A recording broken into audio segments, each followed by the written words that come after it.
Hi, ഇന്ന് September 20. ഇന്ന് dream catcher ചലഞ്ചിൻ്റെ 32ാമത്തെ വീഡിയോയിലാണ് നമ്മളുള്ളത്.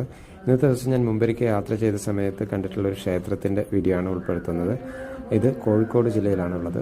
അപ്പോൾ ഇവിടെ മുൻപ് ആരെങ്കിലും പോയിട്ടുണ്ടെന്നുണ്ടെങ്കിൽ അവർക്ക് പെട്ടെന്ന് സ്ഥലം മനസ്സിലായിട്ടുണ്ടാവും. അവിടെ പോയി കഴിഞ്ഞ് കഴിഞ്ഞാൽ പഴനിയുടെ അതേ ഒരു രീതിയിൽ നിർമ്മിച്ചിട്ടുള്ള ഒരു ക്ഷേത്രം. അപ്പോൾ പഴനിയിൽ പോയിട്ടുള്ളവർക്ക് അവിടെയുള്ള എന്തൊക്കെയാണോ അതൊക്കെ ഇവിടെ ഉൾപ്പെടുത്തിക്കൊണ്ടാണ് ഈ ക്ഷേത്രം നിർമ്മിച്ചിട്ടുള്ളത്. അപ്പോൾ ഇവിടെ പോയി കഴിഞ്ഞ് കഴിഞ്ഞാൽ ഒരു കുന്നിൻ്റെ മുകളിലായതുകൊണ്ടും അവിടെയുള്ള ആ ഒരു അന്തരീക്ഷത്തിൽ നിൽക്കുമ്പോഴും വളരെ വളരെ പീസ്ഫുൾ ആയിട്ടുള്ളൊരു അറ്റ്മോസ്ഫിയർ ആയിട്ട് തോന്നും. അവിടെ ഒരു ഭജൻ വായിച്ചുകൊണ്ട് നിൽക്കുന്നുണ്ടായിരുന്നു അവിടുത്തെ പൂജാരി തന്നെ. അതൊക്കെ കേൾക്കാൻ നല്ല രസമാണ്. നിങ്ങൾ തന്നെ ഒന്ന് കേട്ടു നോക്കും.